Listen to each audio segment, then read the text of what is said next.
हाँ तो भाई, क्या हाल है आप सभी के? चलिए, अच्छे हैं। चलिए, तो जैसा कि आपको पता है, कल जो हम अपने चैप्टर 10 पर चल रहे थे, फोटोसिंथेसिस, और कल हमने यहाँ पर बहुत ही इम्पोर्टेंट बात की थी, और उसमें हमने देखा था नेचर ऑफ लाइट, यानी कि प्रकाश की प्रकृति। तो मैं आपको बता दूं कि जो नेचर ऑफ लाइट है, उसमें हमने कुछ बेसिक पॉइंट देखे, जहां से एक एक नंबर के क्वेश्चन आने के चांस थे। ठीक है। आज आज हम जिस टॉपिक की बात करेंगे वो इस चैप्टर का सबसे महत्वपूर्ण टॉपिक है। ठीक है, बहुत ही इंपॉर्टेंट टॉपिक है, और इसके बोर्ड एग्जाम में आ भी चुका है ये क्वेश्चन जो आज हम पढ़ेंगे। ठीक है, तो बहुत ही अच्छी तरीके से हम आज इस क्लास को देखेंगे, ध्यान समझना। तो आज का जो हमारा टॉपिक है वो है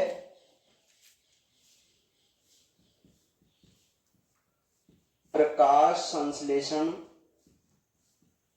की क्रिया।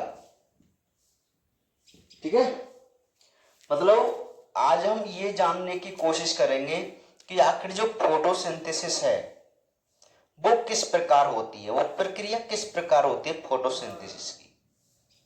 ठीक है, एक बात मेरे ध्यान से आप समझो कि हमने एक समीकरण देखा था फोटोसिंथेसिस का, 6CO2 plus 12H2 is equal to 6C6H12O6 plus 6O2 6H2 देखा था ना।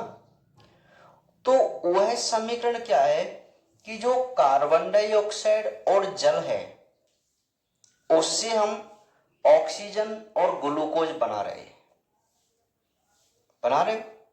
तो ये जो पूरा समीकरण है, इस पूरे समीकरण को ही हम प्रकाश संश्लेषण की क्रिया बोलेंगे। ठीक है, तो हम आखिर ये समझने की कोशिश करेंगे कि ये जो ग्लूकोज है वो किस प्रकार बनता है, ऑक्सीजन है वो किस प्रकार बनती है।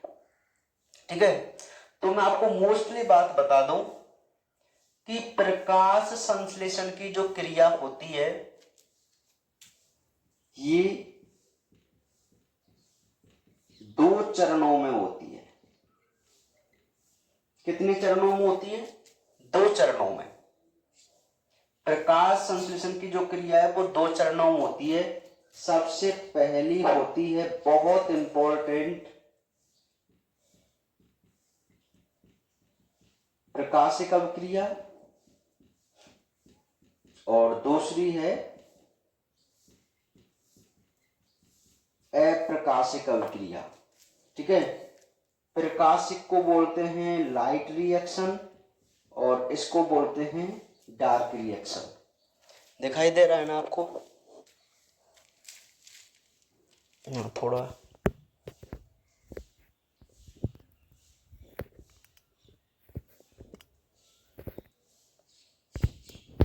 चलो, सही है ना।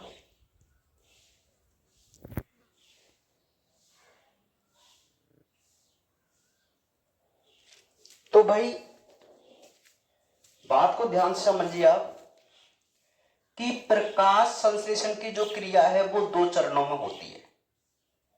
पहला चरण है लाइट रिएक्शन और दूसरा चरण है dark reaction.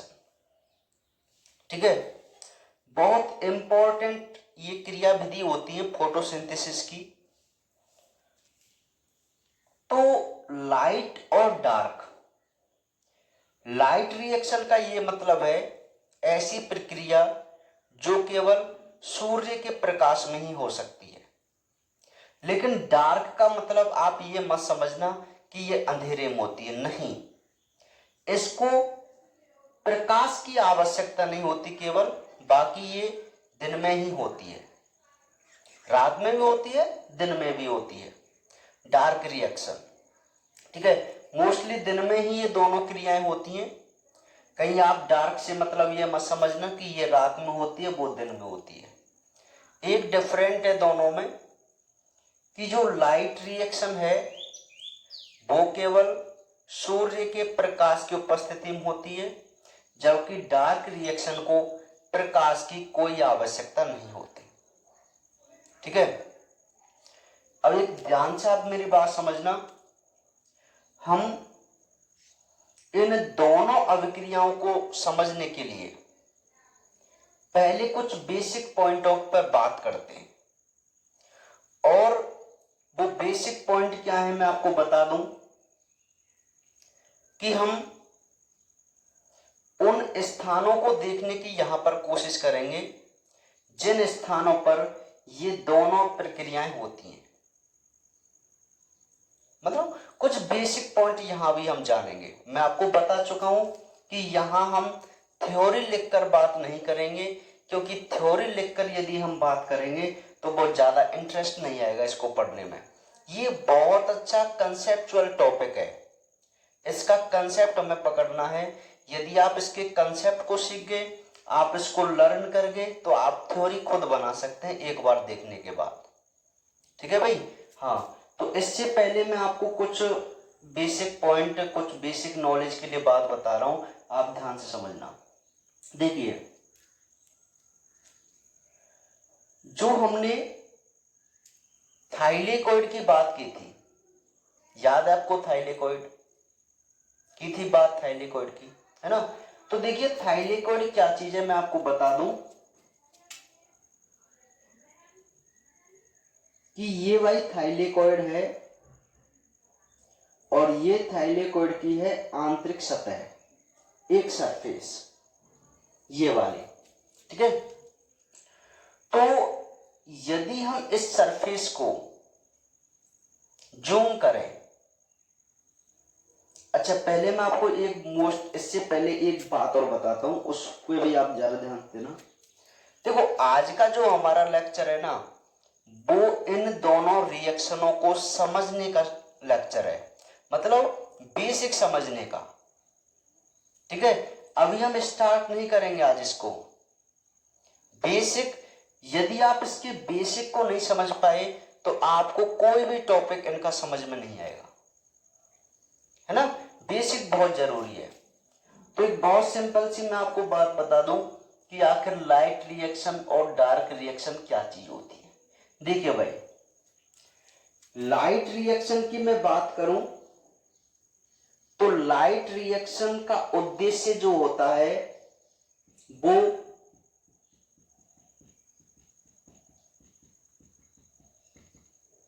ETP plus NADPH plus H plus का निर्माण करना होता है। इसे हम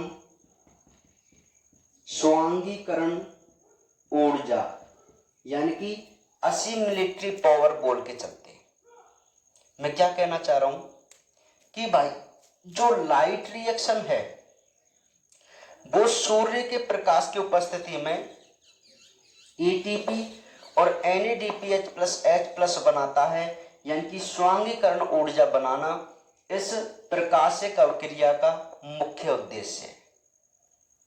और ये जो स्वांगीकरण ऊर्जा है, ये जो स्वांगीकरण ऊर्जा है वो CO2 को किसमें अपचयित कर देती है?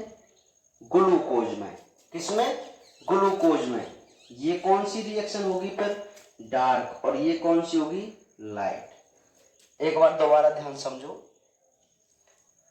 कि जो फोटोसिंथेसिस की प्रक्रिया है उसके दो स्टेप हैं, एक तो है लाइट रिएक्शन और एक है डार्क रिएक्शन, ठीक है। तो जो लाइट रिएक्शन होती है जिसको हम प्रकाशिक अवक्रिया कहते हैं, उसका मुख्य उद्देश्य स्वांगीकरण ऊर्जा का बनाना होता है।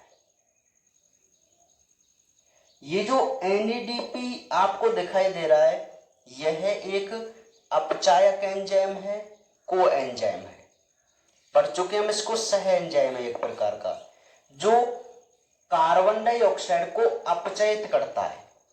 उसको ग्लूकोज में बदल देता है ना। कार्बन को अपचेत करने के लिए NADPH+H+ नाम का एंजाइम होता है, जिसे हम एक सह एंजाइम या अपचायक एंजाइम कह के चलते हैं।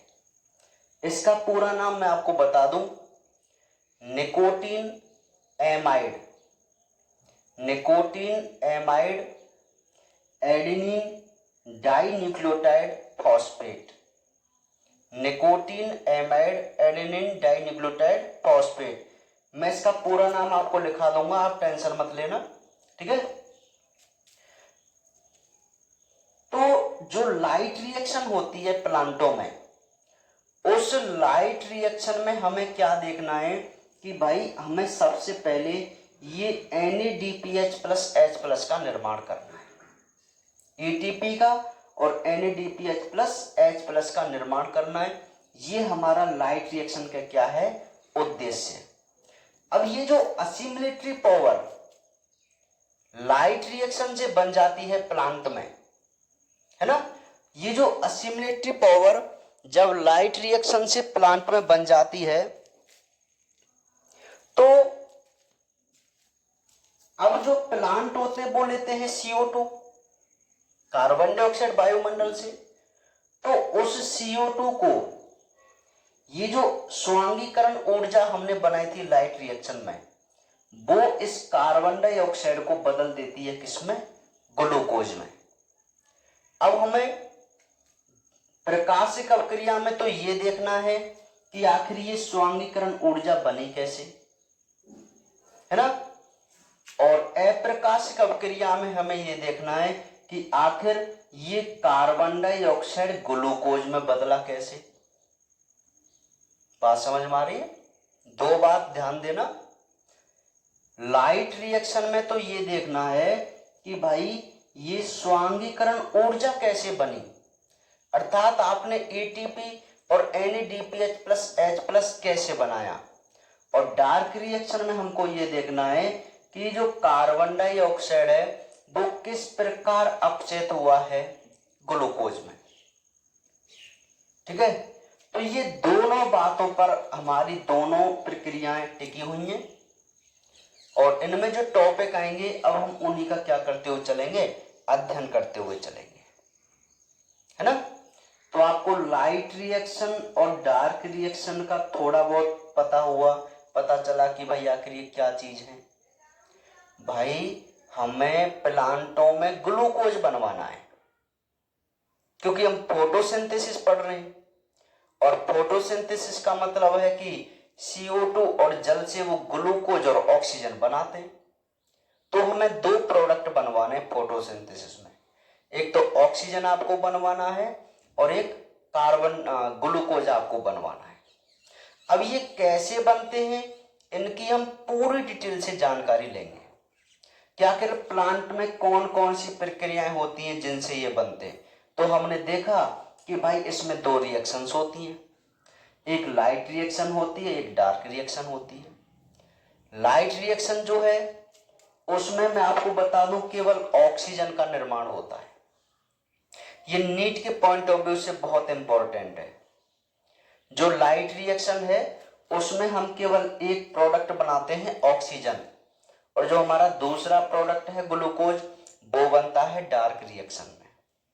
यहां से आप नीट के पेपर एग्जाम देख सकते हैं पुराने, एक दो क्वेश्चन आपको जरूर मिल जाएगा यहां से, ठीक है। हाँ, तो मैंने क्या बात बताई अभी कि भाई हमारे पास फोटोसिंथेसिस इक्वेशन में समीकरण में दो प्रोडक्ट थे, एक तो था ऑक्सीजन और एक था ग्लूकोज।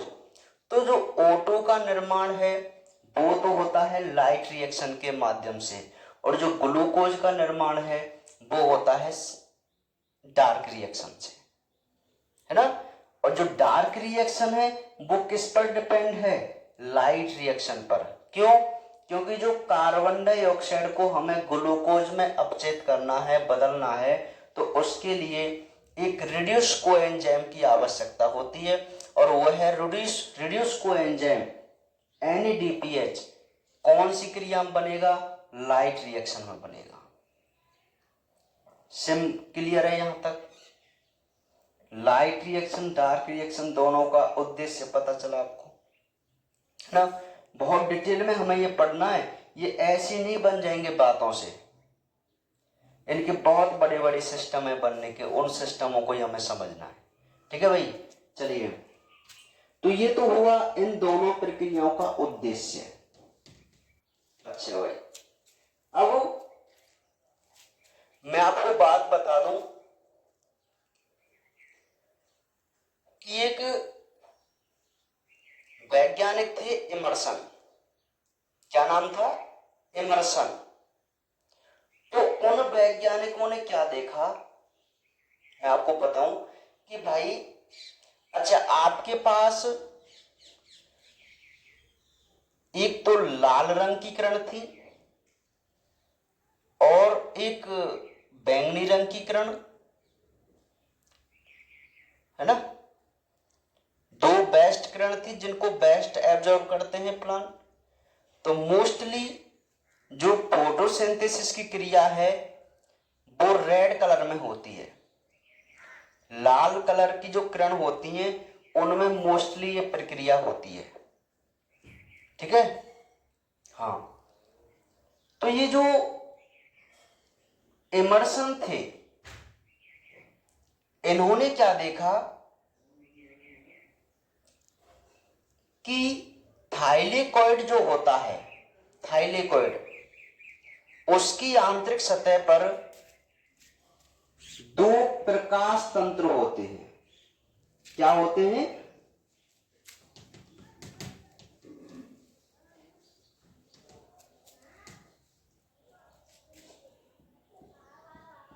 दो प्रकाश तंत्र, जिनको हम फोटो सिस्टम कह के चलते हैं। प्रकाश तंत्र, ये बहुत इंपॉर्टेंट शब्द है, प्रकाश तंत्र। अब जो आप देख रहे हैं, ये क्या था प्रकाश तंत्र? तो उन्होंने जब थाइलेकॉइड की आंतरिक सतह को देखा, तो उस थाइलेकॉइड की आंतरिक सतह, कुछ बूंद स्टार्ट हो गई है भी,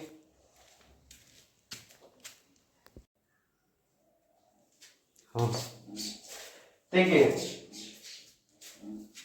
डस्टर कहाँ है?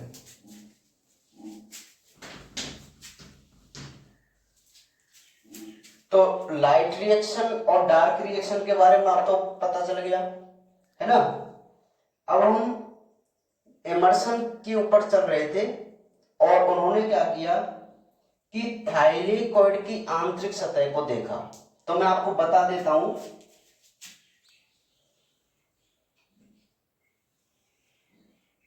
ये थाइलेकॉइड है और ये इसकी आंतरिक सतह की मैं बात करूं, ये रही, है ना? इसको जब हमने जूम किया, इस आंतरिक सतह को जब हमने जूम किया, तो यहां पर हमें कुछ बहुत ही इंपॉर्टेंट संरचनाएं देखने को मिली। और वो क्या संरचनाएं थी मैं आपको बता दूं।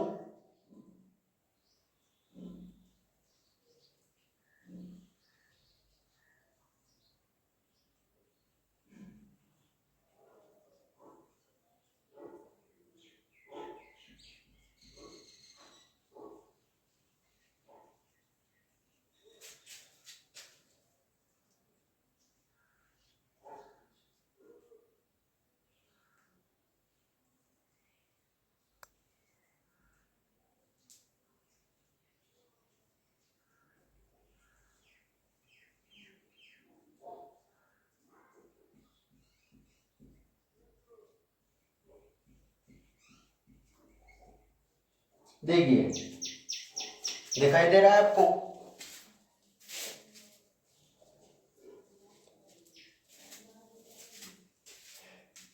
इन्होंने जब थाइलेकॉइड की आंतरिक सतह को देखा, तो उसमें कुछ बहुत इंपॉर्टेंट संरचनाएं इनको देखने को मिली। और इनमें जो मोस्टली संरचनाएं थी मैं आपको बता दूं, प्रकाश तंत्र, लाइट हार्वेस्टिंग सिस्टम,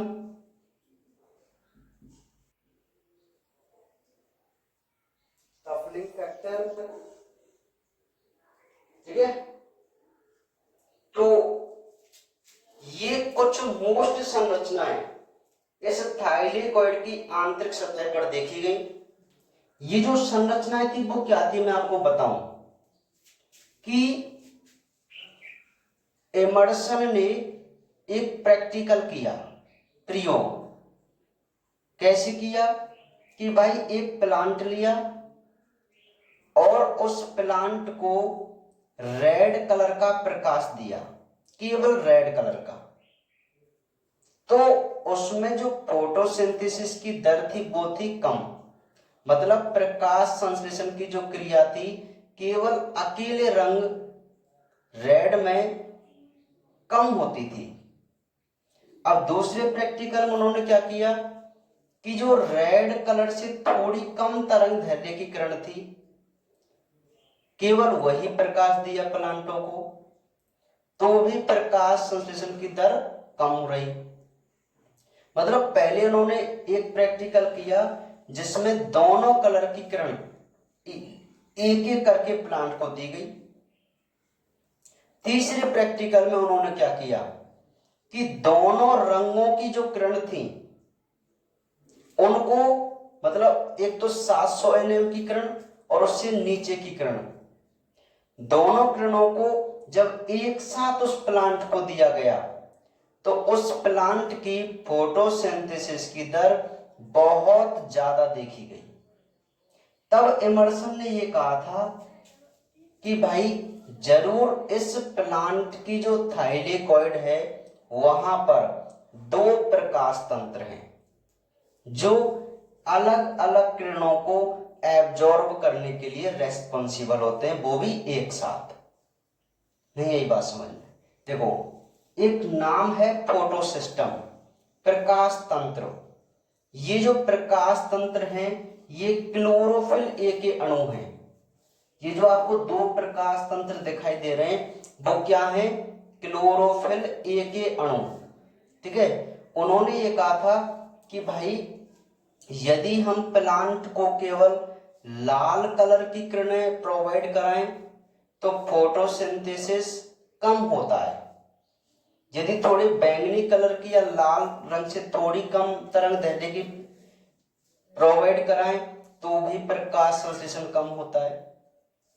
लेकिन यदि हम दोनों वर्णों को एक साथ मिलाकर और जब प्लांट को प्रोवाइड कराएं तो उस प्लांट में जो फोटोसिंथेसिस की दर थी वो बहुत ज्यादा देखी गई। ठीक है।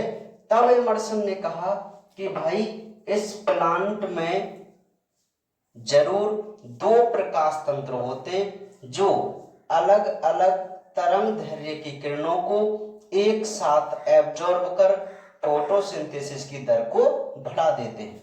ठीक है। तो तब इन्होंने जब इसकी आंतरिक सतह को जूम इन करके देखा तो यहां पर कुछ इस प्रकार की संरचना देखने को मिली। तो इन संरचनाओं में मैं आपको बता देता हूं, ये थाइलेकोइड की क्वांटासोम की ही बात है जो क्वांटासोम हमने पढ़ा था। तो देखिए, ये है P700, इसको बोलते हैं हम PS फर्स्ट, और ये है P680 जिसको बोलते हैं PS सेकंड। तो जो P700 होता है वो तो ऐसा प्रकाश तंत्र होता है जो 700 nm तक की किरणों का बेस्ट एब्जॉर्प्शन करता है, और जो प्रकाश तंत्र सेकंड है P680 ये ऐसा होता है जो 680 nm से नीचे की किरणों का अवशोषण करता है। नहीं, यही बात समझ में। यहां मैंने इनके सेंटर में दो नाम लिखे हैं, P700 और P680। तो P700 का मतलब ये हुआ कि यह जो प्रकाश तंत्र है जो 700 nm तक की किरणों का बेस्ट एब्जॉर्प्शन करता है, और जो प्रकाश तंत्र सेकंड है वो 680 nm से नीचे की किरणों का बेस्ट एब्जॉर्प्शन करता है। तो समझ में आ गया आपको दो, है ना।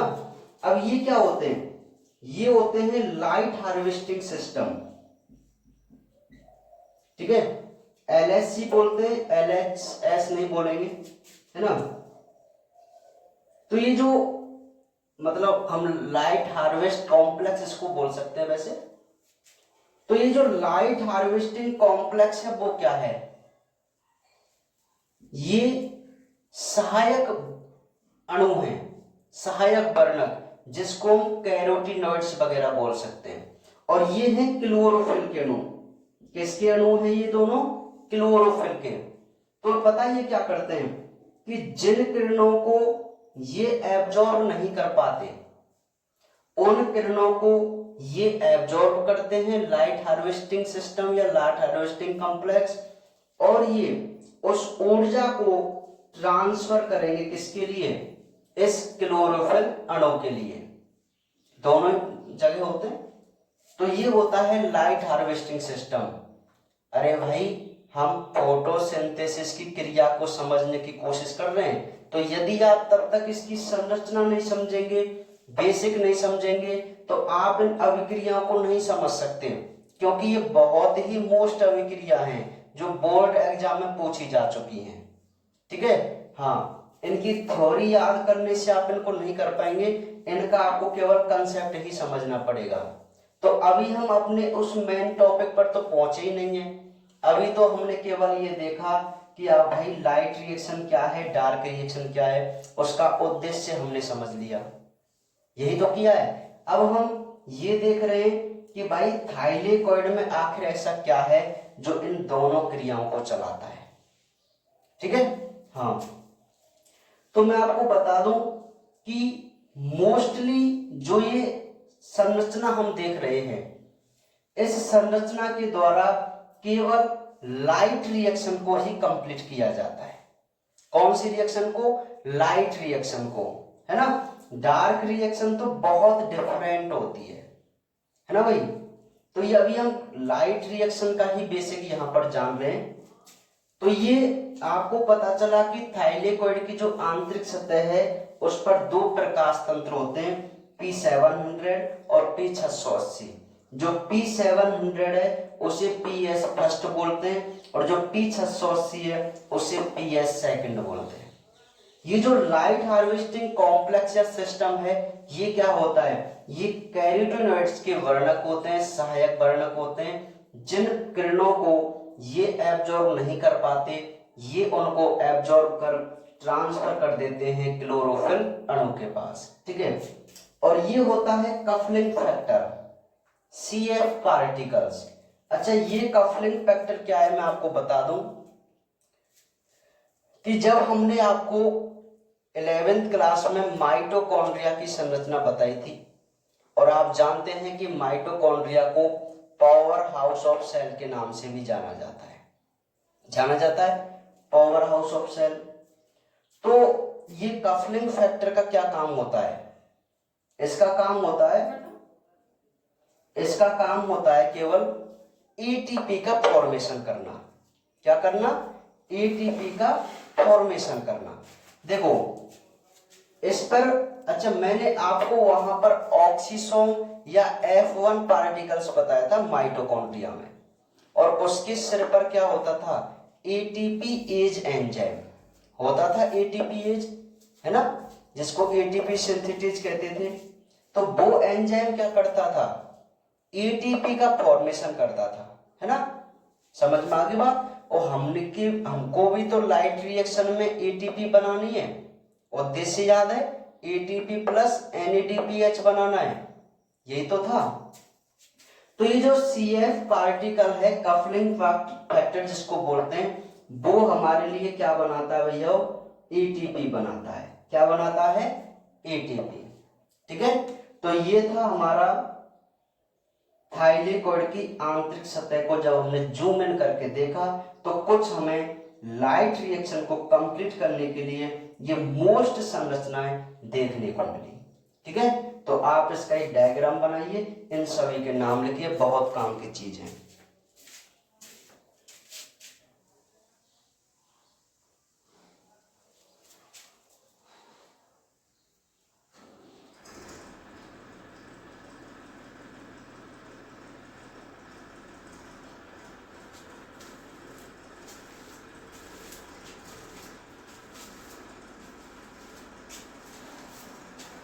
समझ में आ गई बात, है ना।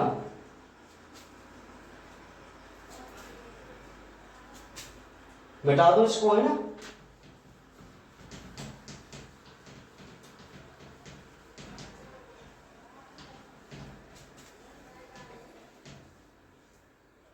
तो यहां तक हमने बात कर ली। तो अब हम जो बात करेंगे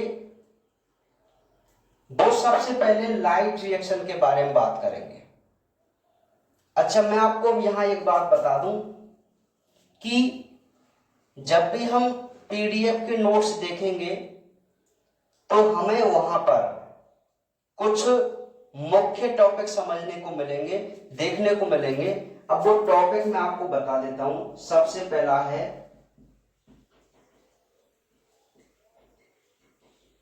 प्रकाशिक अभिक्रिया के चरण, ठीक है। सेकंड जो है उसमें आपको मिलेगा प्रकाश तंत्र, जिसमें हम फर्स्ट और सेकंड की बात करेंगे, उसकी संरचना और क्रियाविधि। तीसरा है वो आपको मिलेगा फास्फोरिलीकरण, जिसको हमने दो भागों में बांट रखा है, एक तो साइक्लिक और एक नॉन साइक्लिक, जिसको हम चक्रीय और अचक्रीय कह के चलते हैं। समझ में आ गई बात। तो देखिए ध्यान से समझना कि लाइट रिएक्शन में, क्योंकि हम लाइट रिएक्शन पढ़ेंगे, तो पूरी लाइट रिएक्शन को कंप्लीट करने के लिए हमें इन तीन टॉपिकों को पढ़ना होता है, ठीक है। और ये जो तीनों टॉपिक हैं थोड़े सिस्टम में नहीं है बुक में। क्यों सिस्टम में नहीं है? क्योंकि जो प्रकाशिक अभिक्रिया की स्टार्टिंग में क्रियाविधि के वहां आपको 4-5 चरण देखने को मिलेंगे, जैसे ऊर्जा का अवशोषण होकर परिवर्तनों का उत्तेजित होना। दूसरा पॉइंट जल का प्रकाशिक अपघटन, है ना। तीसरा NADPH का निर्माण होना। चौथा है फास्फोरिलीकरण।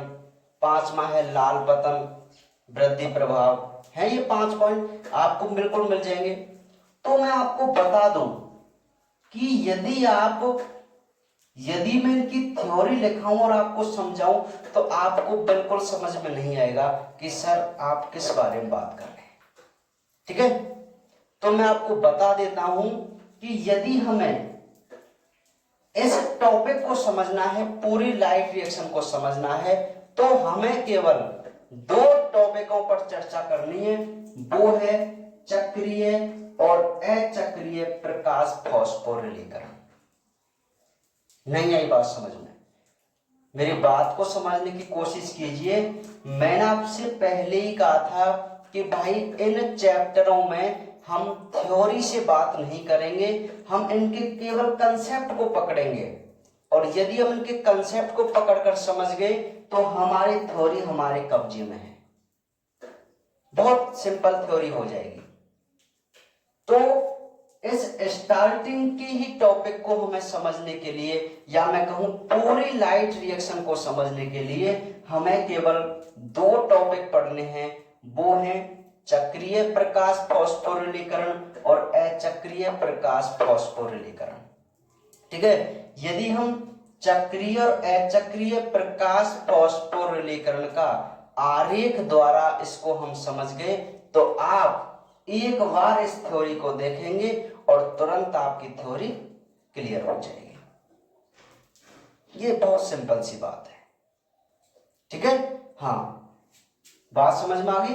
तो कहीं आप ऐसे टेंशन मत करना कि सर आप यहां से क्यों समझा रहे हैं, ये टॉपिक आपने छोड़ दिए। पहले हम इस मोस्ट कंसेप्ट की बात करेंगे, क्योंकि पूरी लाइट रिएक्शन का जो कंसेप्ट है वो चक्रीय और अचक्रीय प्रकाश फास्फोरिलीकरण पर टिका हुआ है। यदि हम इसको समझ गए तो ये कुछ भी नहीं है, ठीक है।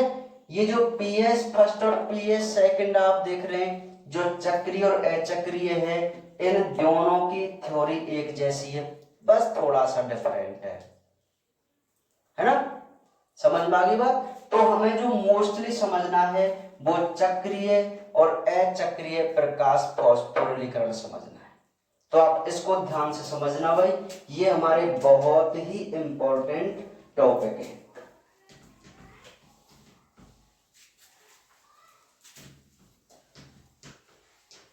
देखिए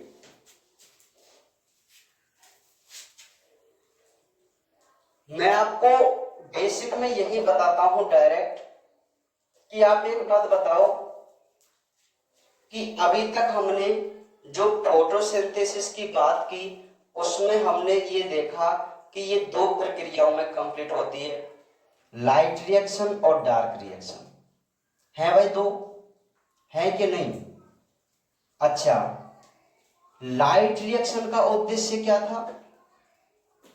लाइट रिएक्शन का उद्देश्य था NADPH प्लस H प्लस और ATP का निर्माण करना, अर्थात स्वांगीकरण ऊर्जा का निर्माण करना। और डार्क रिएक्शन, तो पहले तो हमें यही समझ के चलना है कि भाई जो डार्क रिएक्शन है वो अंधेरे में नहीं होती, जैसा कि नाम से पता चल रहा है, लेकिन उसको प्रकाश की आवश्यकता नहीं होती। लाइट रिएक्शन तो कंप्लीटली प्रकाश में ही होती है, लेकिन डार्क रिएक्शन को प्रकाश की आवश्यकता नहीं होती।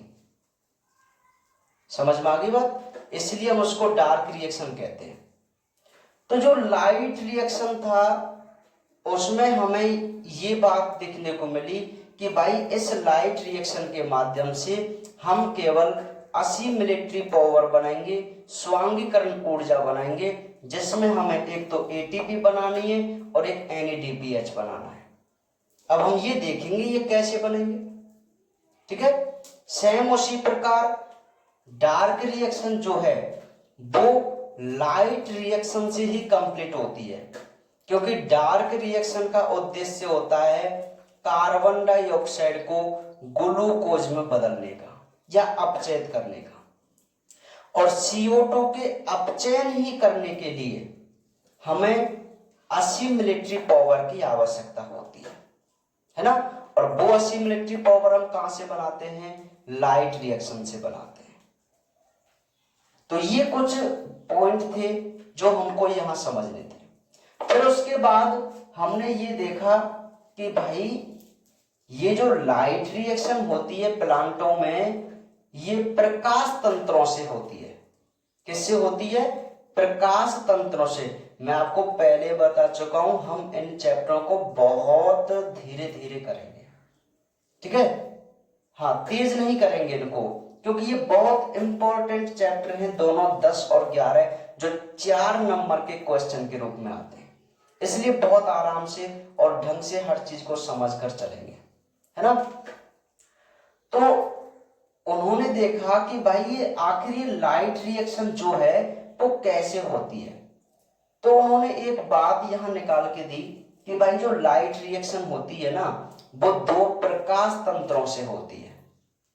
एक तो होता है प्रकाश तंत्र फर्स्ट और एक होता है प्रकाश तंत्र सेकंड। तो जो प्रकाश तंत्र फर्स्ट है वो तो 700 nm तक की किरणों को एब्जॉर्ब करता है, और जो प्रकाश तंत्र सेकंड है वो 680 nm की नीचे की किरणों को एब्जॉर्ब करता है, ठीक है।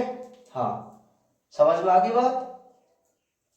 तो इसी क्रम में उन्होंने प्रकाश तंत्र फर्स्ट और प्रकाश तंत्र सेकंड की क्रिया विधि को समझाना चाहा। तो उनसे जो क्रियाएं होती हैं वो दो घटनाएं होती हैं, एक तो होता है चक्रीय फास्फोरिलीकरण और एक होता है अचक्रीय फास्फोरिलीकरण। अच्छा, बायोलॉजी शब्द में यदि फास्फोरिलीकरण मिल जाए तो समझ लेना कि जो ADP और इनऑर्गेनिक फॉस्फेट है उससे आप क्या बना रहे हैं?